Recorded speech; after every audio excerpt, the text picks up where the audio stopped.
Hello and welcome to Rules and Rulings, helping you to be judge, jury, but hopefully not executioner of your 5th edition D&D games. Today we're going over what happens when you include clarification inside your rules text. We're taking a look at invisibility and blindness. Visibility is a condition in D&D that can be granted by many spells, abilities, and magic items. An invisible creature can't be seen without the aid of magic or a special sense. For the purpose of hiding, the creature is heavily obscured.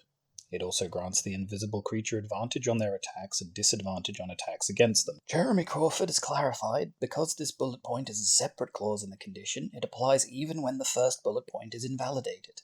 See invisibility would allow you to target an invisible creature, but not negate the disadvantage on that attack. Whereas a spell like Faere Fire specifically says that they don't gain the benefits of being invisible. Wait, hang on, that doesn't make any sense. You can see an invisible creature, surely it shouldn't benefit from being invisible. I guess you could argue they're still difficult to aim at, but something like see invisibility specifically says that you see them as if they were visible. So let's take a closer look at this. The invisible condition gives you the advantage and disadvantage we've talked about. It also makes you count as heavily obscured.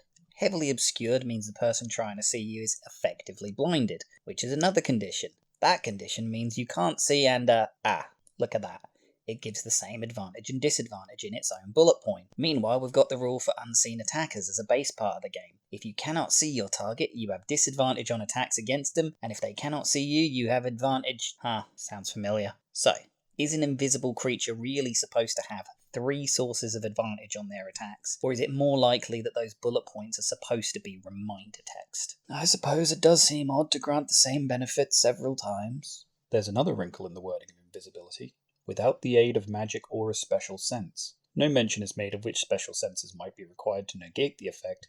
It seems to be left to DM discretion. From a strict rules perspective, 4 special senses are given attention. Blind sight, dark vision, tremor sense, and true sight. I can see most of those working, but dark vision really shouldn't. More characters have it than don't, and you might as well remove invisibility from the game at that point. I suppose that depends on how you view invisibility as functioning, whether it's an illusion of the space behind you, bending light, or changing people's perceptions.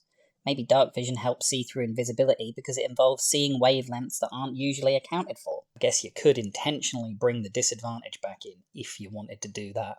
Not as clean though. So that was a look at invisibility. What do you think? Is this a case of sloppy rules writing, or intentional design choices producing a clash in the narrative? How do you run invisibility and its counterplay? Let me know in the comments, and I'll see you next time, if I have true sight.